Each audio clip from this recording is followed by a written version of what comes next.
This is AP News Minute. Massive funeral processions were held in Iran on Sunday and Monday for General Qasem Soleimani. Hundreds of thousands took part. A U.S. airstrike killed the general in Baghdad, Iraq on Friday. Iraq's parliament approved a non-binding resolution calling for U.S. troops to leave Iraq. President Trump threatened to punish Iraq economically if it follows through. A chain reaction crash on the Pennsylvania Turnpike left at least 5 people dead and about 60 injured. Authorities say the crash started when a loaded bus lost control on a hill and rolled over. Jury selection in movie mogul Harvey Weinstein's criminal trial is scheduled to begin this week. He pleaded not guilty to raping one woman and performing a forcible sex act on a second. The leader of Iran's Revolutionary Guard threatened to set ablaze U.S.-supported places. He spoke as thousands gathered to mourn Qasem Soleimani, the Iranian general killed by a U.S. airstrike. The House is expected to vote this week on a resolution that would limit President Trump's military options against Iran. Republicans largely say the president had the authority to order the airstrike against General Soleimani. Former National Security Advisor John Bolton says he is prepared to testify in the Senate impeachment trial if he's subpoenaed. If Bolton appears, he could provide a first-hand account of events central to the impeachment case. A SpaceX rocket carried 60 new Internet satellites into space. The satellites have a dark coating so they won't produce light that interferes with the night sky.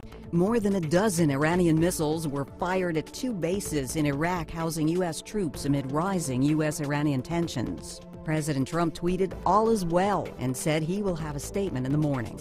A Ukrainian airplane crashed just after taking off from Tehran, Iran on Wednesday. Iranian state TV and Ukrainian officials both say all 176 people on board were killed. Mitch McConnell says he has enough votes to start the Senate impeachment trial. The Senate Majority Leader says he can postpone a decision on calling witnesses despite Democratic objections. Senator Elizabeth Warren's presidential bid got a high-profile boost in New York. Former HUD Secretary Julian Castro, who recently dropped out of the race, campaigned with her. The House votes Thursday on a proposal to limit President Trump's ability to take military action against Iran. A similar resolution is coming up in the Senate, where at least 2 Republicans are joining Democrats and supporting it. Iranian investigators say the crew of the Ukrainian jetliner that crashed outside Tehran did not call for help.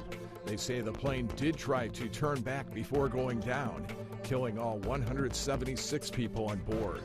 Hundreds of families in southwest Puerto Rico have lost their homes after a series of strong earthquakes. About 500,000 people did not have power on Wednesday, while more than 250,000 did not have water. And a Coast Guard helicopter rescued a boater southeast of Fort Pierce, Florida.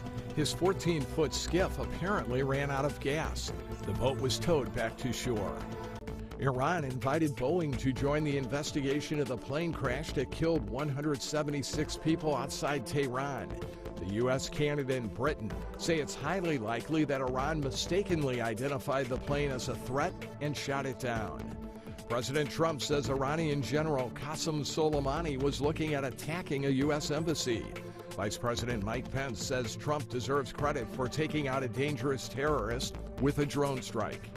The House of Representatives passed a resolution requiring congressional approval before military action against Iran. The measure faces an uphill fight in the Senate, although at least 2 Republicans are supporting it. And the judge in the Harvey Weinstein rape trial said no when the defense asked him to step aside. The defense objected to the judge's comments about Weinstein texting in court against court orders. Mike Hempen, The Associated Press, with AP News Minute.